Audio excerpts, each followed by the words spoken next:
y'a jira k'a fɔ ko Haut Conseil islamique du Mali n'o ye alisilamɛw ka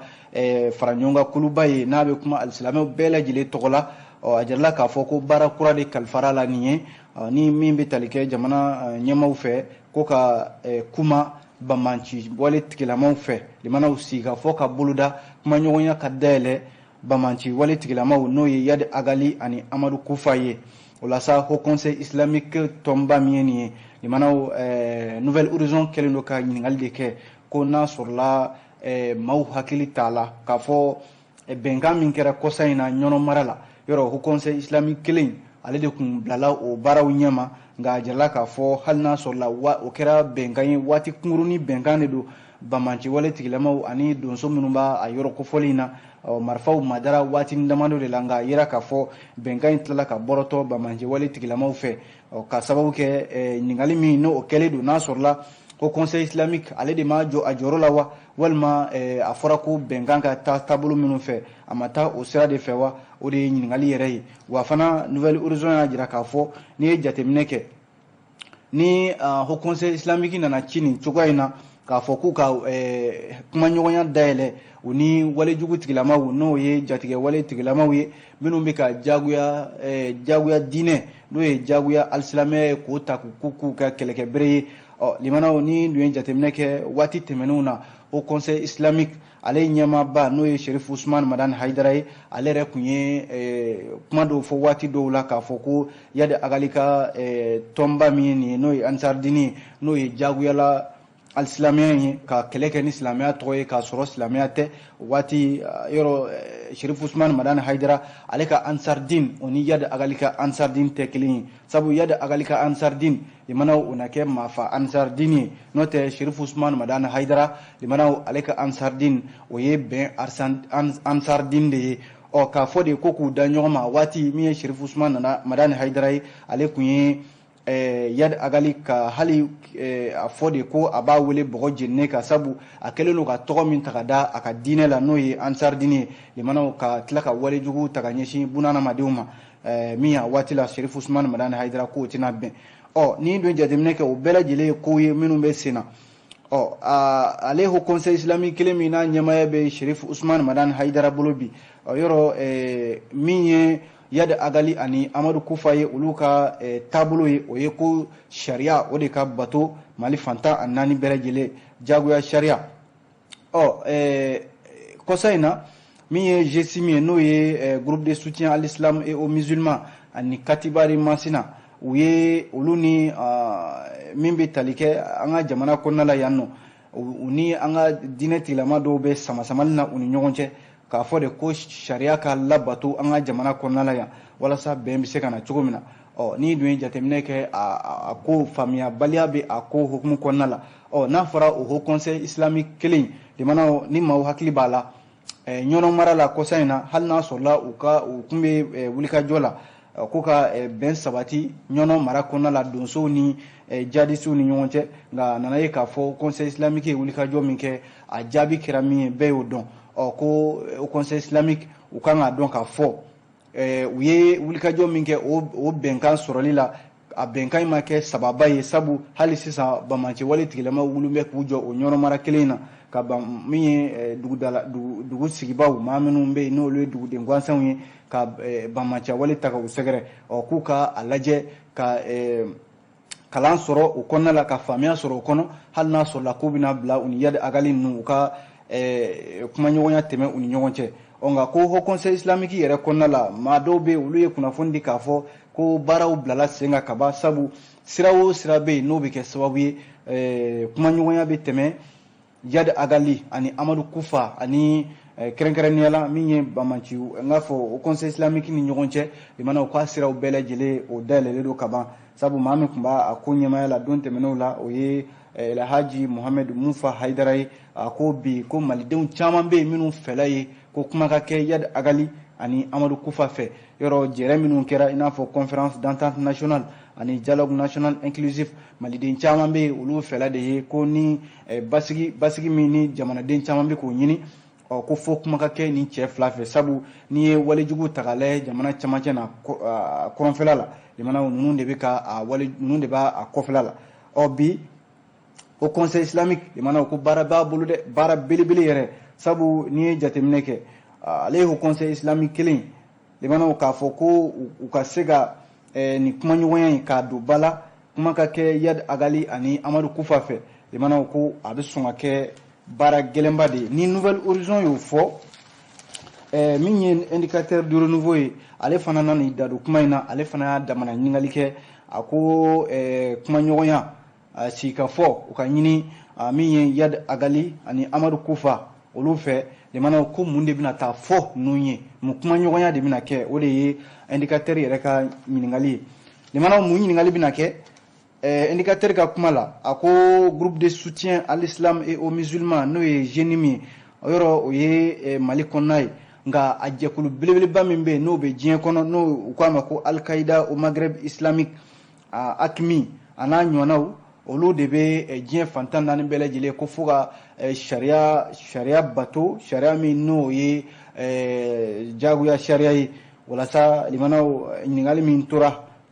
indicateur ka ko la o ye k'a fɔ ko bi maliden caman de bɛ ka i yɛrɛ ɲininka ko Yad Agali o ani Amadu Kufa o mun de kumaɲɔgɔnya bɛna taa tɛmɛ ninnu ni malidenw ni ɲɔgɔn cɛ walasa a mana kɛ cogo o cogo au conseil islamique a ɲɛmaaba Cherif Ousmane Madani Haidara limanaw an y'a fɔ ten sisan Nouvelle Horizon kɔnɔ indicateur fana sigira o kuma kelen kan ko baara don wa baara gɛlɛnba baara min na a ka girin kosɛbɛ walasa ni Cherif Ousmane Madani Haidara n'ale bilala nin ɲɛma limanaw ko nka ko ɲinan kɛra fɛn dɔ kɔ indicateur du renouveau ka fɔ la sabu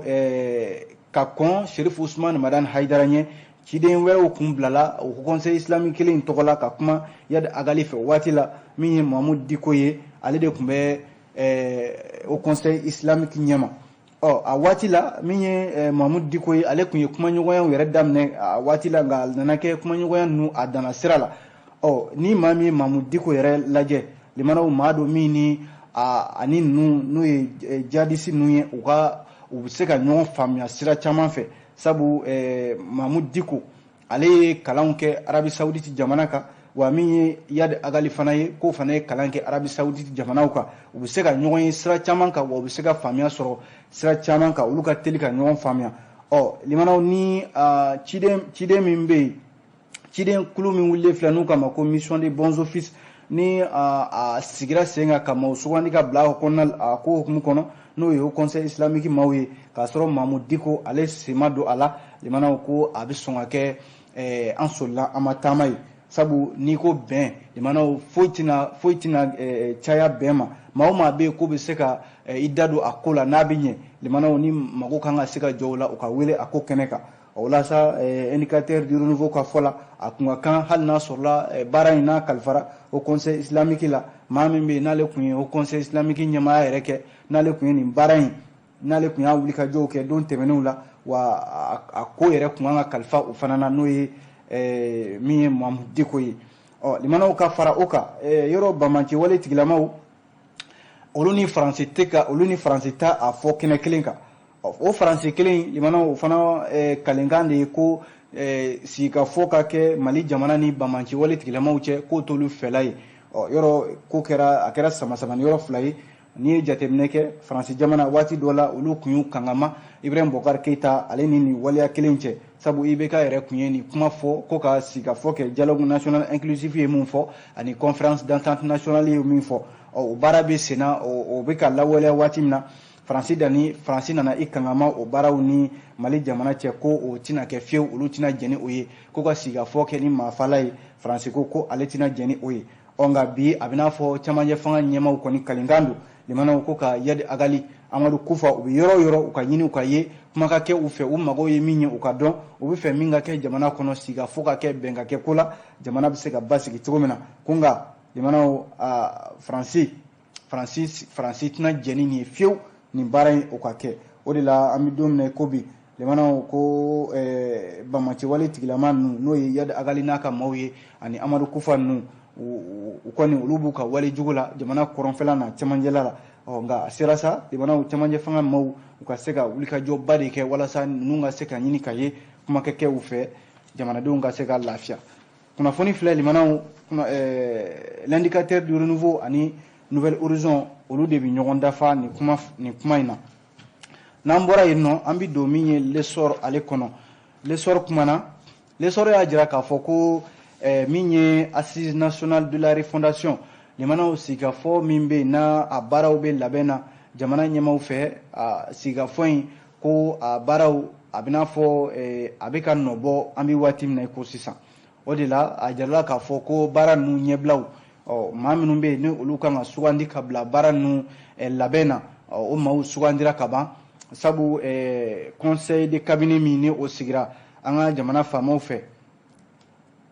ni a kɛnɛ kan limanaw jamana yɛrɛ kan ka baara kɛ ni kuntilenna min ye premier ministre ye baara min boloda n'o y'a ka programme d'action gouvernementale ye n'o ye PAG a bɛna fɔ conseil de cabinet min kɛra o don ko kuma caman de kɛra o ka premier ministre a n'a a baarakɛɲɔgɔn tɔ ministrew fɛ nka o kɔnɔna la limanaw sɔnni sigira baara min kan fana o de ye sigikafɔ min bɛ ka labɛn jamana ɲɛmaw fɛ n'o ye assise nationale de la refondation ye ni sigikafɔ min ye nin ye ni jamana ɲɛmaw yɛrɛ fɛla de u tigɛ n b'a kan k'a fɔ nin de bɛna kɛ sababu ye mali kura bɛ jɔ sabu ni jamanadenw ye ɲɔgɔn sɔrɔ kɛnɛ kelen kan ka kuma ka ɲɔgɔn hakilila dɔn mun kan ka kɛ mun kan ka to yen nɔ limanaw k'o ye baara ye baara min na a kan ka labɛn kosɛbɛ o de la a jarala k'a fɔ assise nationale de la refondation ko a baara labanw bɛ sɔn ka taa bila fo décembre kalo san 2021 o ban waatiw la walasa conseil de cabinet min n'o kɛra ntɛnɛn tɛmɛnen na n'a ɲɛmaaya tun bɛ docteur Choguel Kokala Mayiga premier ministre ale bolo kuma kɛra ni assise ale labɛnni de kan kosɛbɛ walasa a jarala k'a fɔ yanni o cɛ limanaw walasa assise yɛrɛ a baaraw ka ɲɛ minɛ maa minnu bɛ bila a ɲɛmaaya la ko octobre kalo tile 16 tɛmɛnen na sariya dɔw tara n'o ye décret dɔw ye maa minnu bɛ yen ni olu kan ka bila a baara kunna ani jɛkulu minnu bɛ yen ni olu fana kan ka bila a baaraw ɲɛmaaya la o de la décret in na maa minnu sugandira o dɔ bɛ tali kɛ ministre kɔrɔ dɔ la n'u k'a ma ko Zeyni Mulayi ale sugandira ale ni maa 20 ɲɔgɔnna limanaw ko olu bɛna bila min ye assise a baaraw ɲɛma fo ka taa se commission dɔ ma commission min ni o fana ɲɛmaaya dira ministre kɔrɔ dɔ ma o k'a ma ko Mamadu Hashim Kumari ko baara ninnu ale ni maa 30 ɲɔgɔnna fana bɛna u bolo di ɲɔgɔn ma olu la min y'an ka jamana politikimaw ye olu b'a la fasoden jamajɛkulu ka taa se baarakɛlaw ma ani foroba baarakɛlaw a n'a ɲɔgɔnna caman limanaw i mana kɛ jamana kɔnɔna la fan o fan fɛ bɛɛ lajɛlen sen bɛna don a ko la ko baara in kun tɛ dɔwɛrɛ ye assise nationale de la refondation yɔrɔ a fɔra yɛrɛ ko novembre kalo tile 15 ka taa bila tile 21 na ko a baaraw bɛ daminɛ o la yɔrɔ a bɛna to sen na baara labanw yɛrɛ bɛna taa kuncɛ fo décembre kalo tile 20 ka taa bila a tile 26 la san 2021 limanaw ni l'essor ye nin fɔ ale l'essor kelen in kɔnɔna la sɛgɛsɛgɛli kuluba min b'an ka jamana kɔnɔ yan n'u kama ko bureau du vérificateur général yɔrɔ ale bilalen don sɛgɛsɛgɛli kunna ko jamana kɔnɔna la foroba baarakɛla minnu bɛ yen ni olu bɛ baara kɛ n'a tɛ kɛ ni tilennenya ye walima ka jamana foroba nafolo limanaw ka dun walima k'a kunta ka bɔ a taayɔrɔ kan o sɛgɛsɛgɛliw vérificateur général bilalen don o ko de kunna l'essor ka fɔ la sɛgɛsɛgɛli minnu ni o jateminɛ kɛra olu kan kosa in na a jarala k'a fɔ maa minnu bɛ yen ni jalaki binna u kan ko a maa caman bɛ yen limanaw k'a bɛna fɔ ko a bɛ ka y'a baaraw la sabu maa bɛ yen nɔ cakɛda belebeleba fɛn fɛn bɛ yen ko sigasigara kɛra i la ko i ye nafolo dun walima i ye baara kɛ k'a sɔrɔ a kɛcogo ma ɲɛ o ko caman bɛ yen nɔ olu bɛ ka a ɲini ka segin kɔ walima hali a nafolo minnu dura a ma kofɔlen ninnu fɛ u bɛ ka a nafolo sara dɔɔni dɔɔni hali n'a sɔrɔla u ma a bɛɛ lajɛlen sara misali ye mun ye limanaw société malienne de gestion de l'eau potable SOMAGEP SA ale directeur général a n'a ka ɲɛmaa dankan n'o ye directeur général adjoint o k'a jirala k'a fɔ olu yɛrɛ tun bɛ fɛ ka bolimafɛn dɔw bɛ yen nɔ k'olu tun bɛ fɛ k'o san kɔsa in na k'a sɔrɔ dun a ma kɛ ni sariya yɛrɛ ye a jirala k'a fɔ joona joona sɛgɛsɛgɛli min kɛra vérificateur général fɛ olu segira o kɔ o bolimafɛn ninnu kan olu segin joona a kan ka san cogo min na sariya yɛrɛ fɛ olu segira o sariya kɔnɔna la o mana bɔ yen nɔ min ye OPAM ale PDG a jirala k'a fɔ ko ale fana ko a fɔra ko min bɛ tali kɛ bɔrɔ minnu bɛ yen ni balo bɛ k'a kɔnɔna la limana o bɔrɛ kura caman bɛ yen nɔ i b'a sɔrɔ ale san wari o bɛ t'i jɔ $3 la o nafolo a jarala k'a fɔ o ma sɛgɛsɛgɛ o kan ka san cogo min na yɔrɔ o nafolo in na n'i y'a jateminɛ ko $5 ɲɔgɔnna bɛ yen nɔ olu a bɛɛ lajɛlen bɛ t'i jɔ o de la sugubulon in ko nka a jarala k'a fɔ $3 bɛ yen o ma don a da yɛrɛ fɛ ko PDG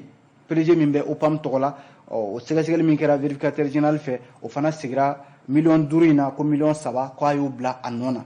o mana bɔ yen nɔ ka taa se agent comptable min filɛ nin ANASER fana tɔgɔ la ko a jarala k'a fɔ o yɔrɔ kofɔlen in na yen nɔ ko sɛgɛsɛgɛli dɔ fana nɔ minɛna ale nɔ na yen nɔ n'o ye minɛn dɔw bɛ yen minɛn minnu ni limanaw a bɛ fɔ min ma ko marché public n'o ye bɛɛ jɛ sugubulon ye o kun kan ka tɛmɛ ale ni ANASER ni ARMDS SA o ni ɲɔgɔn cɛ a jarala k'a fɔ o sugubulon in fana ma tɛmɛ a sira fɛ min ye sefa wari 70,000 ɲɔgɔnna ye ko agent comptable min n'o y'u ka wari jatela ye ANASER kɔnɔna la ye o fana segira kɔ o nafolo in ko o bila a nɔ na limanaw ni ye jateminɛ kɛ nin ye sɛgɛsɛgɛli caman ye minnu bɛ yen ni a bɛ ka nɔbɔ wa ko sariya soba min bɛ yen n'ale ɲɛsinnen don yuruguyurugu kɛlɛli ma n'o o ye pôle économique et financier ye a jarala k'a fɔ minnu bɛ yɛrɛ ni olu sɛgɛsɛgɛliw dayɛlɛla ni olu kan ka taa bila sariya ka bolo kan limanaw dossier 2 bɛ yen a jarala k'a fɔ ko kunnafoni dira olu ka kaban olu kan ka sɛgɛsɛgɛ wa fo ka taa se dossier 16 ɲɔgɔnna ma sɛgɛsɛgɛli fɔlɔw la k'olu fana dayɛlɛla min kan ka bila brigade d'enquête financière pôle économique et financier commune 3 ale tribunal ka bolo kan limanaw ani section de cour de compte min filɛ nin cour suprême la ko o dossier ninnu bɛɛ lajɛlen bɛ taa bila olu ka bolo kan k'a bɛna fɔ bi minnu kɔni sɔminen don k'a fɔ an ye nafolo dun caman bɛ yen olu bɛ ka boliboli fasugu bɛɛ lajɛlen kɛ walasa u bɛ se ka u ye nafolo min n'a a tununa u nɔ na u bɛ se k'a sara ani minnu fana bɛ yen n'u ye baara kɛ ni baara ɲaamina u bolo baara bɛ se ka latilen cogo min na olu caman bɛ ka fɛɛrɛ tigɛ walasa a bɛ se ka latilen kunnafoni filɛ limanaw an ye nin bɔ fasidi sɛbɛn l'essor ale de kɔnɔna la n'an bɔra yen nɔ min ye ECHO welewele ye ale kumana ECHO y'a jira k'a fɔ nin waati in na limanaw politiki tɔnba min bɛ an ka jamana kɔnɔ ni o ye ADEMA PAEJ ye limanaw ko ADEMA a bɛ n'a fɔ ADEMA ka kɔngɛrɛ 6nan min kɛra ko a ni tamasiyɛn dɔ de bɔra ɲɔgɔn fɛ tamasiyɛn min ni o ye balansi limanaw n'i ye balansi kɔfɛ kɔ a ban o ye min bɛ tali kɛ adamadenya yɛrɛ taabolo la tamasiyɛn minnu bɛ yen limanaw n'o bɛ kɛ sababu ye maanifin i ka bi dɔn walima i k'i ka sini dɔn a jarala k'a fɔ dolo minnu bɛ yen n'o bɛ maanifin yɛrɛ ka adamadenya o sɛgɛsɛgɛli dɔn k'a bɛna fɔ o de filɛ nin o de ni ADEMA ka kɔngɛrɛ in bɔra ɲɔgɔn fɛ maa min ye fasiri kɛ Mohamed Meba Tembeli ale ka fɔ la sabu k'a bɛna fɔ ADEMA limanaw ko dolo kura min bɔra o ye sisan o ye de ye danaya ye sabu ka kɔn biɲɛ ADEMA ka kɔngɛrɛ 6nan min n'a kun labɛnnen don u fɛ limanaw yani kɔngɛrɛ in ka se fɛn fɛn ye ADEMA tɔndenw ye u y'a ɲini de danaya ka na walasa u ka se ka sira kura ta ADEMA kɔnɔna la kɔngɛrɛ min na a kɛra octobre kalo tile 16 a n'a tile 17 tɛmɛnen in na Bamako yan nɔ tile 3 ɲɔgɔnna limanaw o de kɛra kuma daɲinen na u ni ɲɔgɔn cɛ walasa min ye ADEMA yɛrɛ ye min ye ɲɛmaa ye o bɛ se ka sugandi a la cogo min na a jarala k'a fɔ samasamaliw kɔfɛ tile 3 commission 3 n'o ye kuluba 3 ye limanaw olu de bilala ka ADEMA sɛgɛsɛgɛliw kɛ a sariyaw ani ADEMA yɛrɛ taabolow bɛ cogo min na ani a kɔnɔna la baara minnu bɛ yen ni olu kan ka kɛ walasa u bɛ se ka bɛn ko la cogo min na limanaw a jarala k'a fɔ o de sɛgɛsɛgɛliw hukumu kɔnɔna la ani o baara hukumu kɔnɔna la bɛn taara kɛ min kan o ye k'a fɔ ADEMA limanaw bi kulu 2 b'a kɔnɔna la nka kulu 2 in na limanaw bɛɛ taara bɛn ko kelen de kan sabu bɛɛ kun sigin bɛ ka min kɔnɔ ADEMA ka min y'a ka kɔngɛrɛ 6nan ye o de ye ka maa sugandi maa min bɛ yen n'o bɛ kɛ bɛɛ jɛmaa ye wa limanaw o sera ka sugandi sabu yɔrɔ ADEMA ka kɔn biɲɛ min ye Cɛmɔgɔ Sangare ale de tun bɛ ADEMA ɲɛmaaya la ale de ye sigiyɔrɔ di Mari Macha Jara a ye sigiyɔrɔ di o de ma cɛkɔrɔba hakili sigilen sabu maa don min ni ADEMA maa fanba bɛɛ lajɛlen de ye bolo wuli k'a ye limanaw k'a fɔ ko Mariamaca Jara anw bɛ e sugandi e ka bila ADEMA ɲɛmaya la limanaw o de tun ye makɔnɔniba ye ADEMA tɔndenw olu tun bɛ ka min makɔnɔ sabu maaw hakili la k'a bɛna kɛ fɔɲɔgɔn min ye kumakanw ye ɲɔgɔn sɔrɔ bɛnkanw sɔrɔla limanaw a kɛra danaya yɛrɛ ye fasiridi sɛbɛn ECHO ka fɔ la a jala k'a fɔ tile 3 ɲɔgɔn in kɔnɔna limanaw a jala k'a fɔ ADEMA wuli bɛ k'u jɔ ni sira kura ye walasa politique tɔn in a bɛ se ka fanga sɔrɔ cogo min na n'an tora ale ECHO kelen in kɔnɔna la limanaw a jala k'a fɔ Bamako mairie-ba a ko Bamako mairie-ba kɔnɔna la min bɛ tali kɛ u ka laadala ɲɔgɔn ye min bɛ yen n'o ye session ye ko session 4nan o kɛra ko nka ko nafolo bɛ yen nɔ min ni mago bɛ jɔ o la sabu o bɛ taa i jɔ miliyari 14 ani miliyɔn n k'a fɔ ani miliyɔn 500 ani kunkanfɛn session min bɛ yen ni mairie district bɛ to k'a kɛ Bamako yan nɔ limanaw a kun de ye walasa nafolo min bɛ sɔrɔ mairie district fɛ u ka baara kɛ n'a ye Bamako dugu kɔnɔna la ko nka nafolo min bɛ yen n'u bɛna baara kɛ n'a ye san 2022 natɔ in na ko octobre kalo tile 14 yanni octobre kalo tile 14 tɛmɛnen o tun ye sigi dɔ kɛ nka sigi 4nan min n'o kɛra ntɛnɛn tɛmɛnen octobre kalo tile 18 limanaw o bɛ tali kɛ u ka session 4nan de la min bɛ kuma kɛrɛnkɛrɛnnenya la baara minnu bɛ yen ani nafolo minnu bɛ yen ni mago bɛna jɔ a la don nataw la san 2022 natɔ in na walasa baara ɲɛmaya tun bɛ maire yɛrɛ ka dangan fɔlɔ bolo n'o ye madame Kamara Fatimata Tarawele ye ale de tun bɛ baara ninnu ɲɛma u ka session 4nan ale kɛnɛ kan limanaw waati yɛrɛ kama jala k'a fɔ bi Bamako mairie-ba n'o ye mairie district ye nafolo caman kɔni bɛ yen u mago bɛna jɔ min na sabu ko gɛlɛya caman donna mairie-ba ka baaraw la i n'a fɔ coronavirus banaw ka taa se maa minnu bɛ yen n'olu tɛ salenw sara taxiw olu de kɛra gɛlɛyabaw ye duguba kɔnɔna in na walasa o bolo bɛ se ka da nafolo caman kan cogo min na o de kɛra sababu ye caman de bɔra nafolo sɔrɔta la an y'a fɔ ten miliyari 14 ani miliyɔn 500 kunnafoni filɛ limanaw an ye nin bɔ les Échos welewele ale de kɔnɔna la n'an tora fasiri sɛbɛnw kɔnɔna la waati kama an bɛ don min ye soir de Bamako kɔnɔna la ka sɔrɔ ka fasiri kuncɛ ni o ye limanaw mawuludu ale ye kira n'o ye Mahamadu ye kisi ni nɛɛma b'a ye ala ka ciden sanumanba in o ka bangini o seli ɲɛnajɛw san 2021 o ɲɛnamayara diɲɛ fantan ani 4 bɛɛ lajɛlen la laadala Mali kɔnɔna la yan nɔ a bɛ ɲɛnamaya alisilamɛw fɛ min ye Ansardine International n'o ye Sherif Usman Madani Haidara limanaw ale ka tɔn ye ale b'a ɲɛnamaya san o san walasa kunungo n k'a fɔ kunungo tarata o ɲɛnamayara diɲɛ fantan 4 bɛɛ lajɛlen Sherif Usman Madani Haidara ko ndolantan kɛnɛba min bɛ Bamako yan n'o ye stade du 26 mars ye a bilala a ka bolo ka alisilamɛw nana kɛ k'a fa tewu ka min ye mawuludu a seli ɲɛnajɛ kɛ walasa limanaw nka Sherif Usman Madani Haidara limanaw yɔrɔ ɲina stade du 26 mars n'o ye ndolantan kɛnɛba min filɛ nin ye Yirimajɔ ale dilen Sherif Usman Madani Haidara ma ko jamana faamaw ye u si de fili limanaw ka nin ndolantan kɛnɛ in k'a di sabu ndolantan kɛnɛ in a bɛ ka dilan nin waati in na ko nka Sherif Usman Madani Haidara a ma ɲinɛ dɛ a ye ladilikanba de di a ka tɔndenw ma k'a f'u ɲɛna hali gazon minnu bɛ stade du 26 mars kɔnɔna la a bulu kelen o kana tiɲɛ maa fɛ sabu jamana faamaw ye ndolantan kɛnɛ in d'u ma cogo min na tiɲɛ yɛrɛ la a diyara u ye sabu n'a fɔra ko min ye jamanadenw ye tiɲɛ don olu de bɛ impôt bɔ ka nafolo sara walasa jamana bɛ se ka dilan ko nka